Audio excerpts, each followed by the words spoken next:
Here's a brief introduction to what we're going to be starting Chapter 4, max-min, finding the maximum and minimum of a function. And as often, I want to relate it back to our company and to economic ideas. We looked at a graph like this a long time ago, and we're kind of leading up back to looking at another graph like this with our most recent memo. And it's the kind of graph where we have the profit our company is projected to make as a function of production. Let's say this is daily profit as a function of daily production. And I wanted to look at this and see what we can get out of this graph, just qualitatively. What should our target production be? Well, the first thing you can say, it's kind of the least sophisticated mathematically, is that we don't want to produce 0, because then we're not going to have any revenue, and we're just going to have our overhead to be a cost, and we're going to get a negative profit. As x increases, we're going to get to a break-even point, hopefully, where we're just barely breaking even. We make the same revenue as cost. Our profit is 0. That's not very good, but it's nice to know it's out there. Then as we increase the production, we have a projection that has these two humps. Okay, and going past the humps for right now, if we get to 200, we're back to breaking even.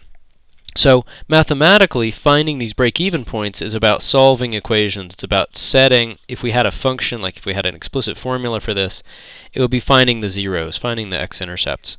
And that's an algebra thing that we're fairly familiar with. The calculus part is focusing on these humps.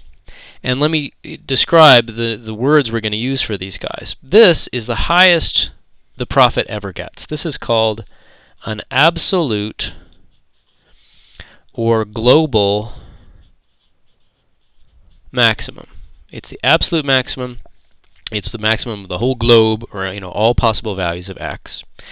And what's different about this guy is this is called a relative as opposed to absolute, or local max. It's just a point that's bigger than anything near it. There's some region around 80 where everything else is lower than this guy. And it's funny that the book uses the words absolute and local, which really aren't actually antonyms. They're opposites of each other. If they were sort of more terminologically correct, they'd use absolute and relative, or global and local. But it's good to be familiar with all four words, and I tend to use all four words in class. So this guy is interesting. It's a kind of a minimum. It's not the global minimum. The global minimum, let's say on this interval, let's go exactly up to 200. The global minimum would be this negative number down here. Let's say that's like minus 40 or something. And let's just put some numbers on here. Maybe that's 100, and maybe that's 80, and maybe that's 120. You can tell I'm just making these up as I go along. Okay, and tilt it a little bit. So this guy is going to be a local minimum, or relative. And this guy would be the absolute minimum. Now, the absolute min and the absolute max can depend on what interval you're interested in the function on. Maybe this function goes way down. Maybe if I tried to produce 300, maybe I could go ahead and produce 300. It would cost me a tremendous amount of money. I'd have to basically give them away to even try to sell that many, and I wouldn't make much revenue, and my profit would be ridiculously small. So it depends on what your interval is, what these answers are for the absolute min and the absolute max. So that's going to be a distinction that goes forward through the next few sections.